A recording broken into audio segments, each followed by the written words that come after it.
নমস্কার দর্শক, আপনাদের শিলচর বাংলা নিউজ ইউটিউব চ্যানেলের সঙ্গে রয়েছে আমি তমাল গোস্বামী এবং আপনাদের প্রত্যেককেই স্বাগত জানাই আমাদের এই চ্যানেলে। গত কয়েকদিনের মুষলধারা বর্ষণের ফলে ইতিমধ্যেই শিলচর শহরের বিভিন্ন অঞ্চল প্লাবিত হয়ে গেছে জমা জলের প্রকোপে এবং তৎসঙ্গে বৃদ্ধি পেতে চলেছে শিলচর অন্নপূর্ণা ঘাটের জলস্তর।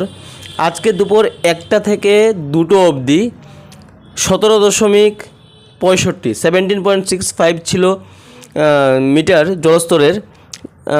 1টা থেকে 2টো অবধি 5 সেন্টিমিটার করে জল বৃদ্ধি পেয়েছে, তাও আমরা জানতে পেরেছি। এবং 3টার সময় ছিল 17.68, মানে 3 সেন্টিমিটার বৃদ্ধি পেয়েছে।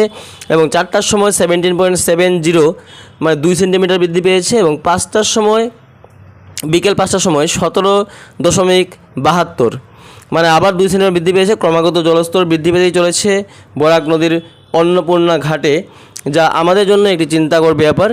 এবং গত 2022-এ যে বন্যা আমরা ফেস করেছি শিলচর শহরবাসী, তারপরে এই অবস্থা আমাদের প্রত্যেকেরই জন্য একটি সংকটজনক অবস্থা এবং আমরা প্রত্যেকেই উদ্বিগ্ন অবস্থায় রয়েছি।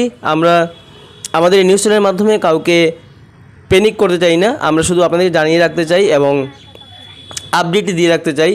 প্যানিক করা আমাদের উদ্দেশ্য নয়। আগামী আপডেটটি আমাদের আজ রাত 8:30টার সময় থাকবে। আপনারা আমাদের চ্যানেলটিকে সাবস্ক্রাইব করে অতি অবশ্যই বেল আইকনটি প্রেস করে অলে নিয়ে রেখে আমাদের এই ছোট্ট পরিবারের সদস্য হয়ে যাবেন। কারণ বিগত বন্যার সময়ও আমরা প্রচুর আপডেট আপনাদেরকে দিয়েছি, এবারও দেব।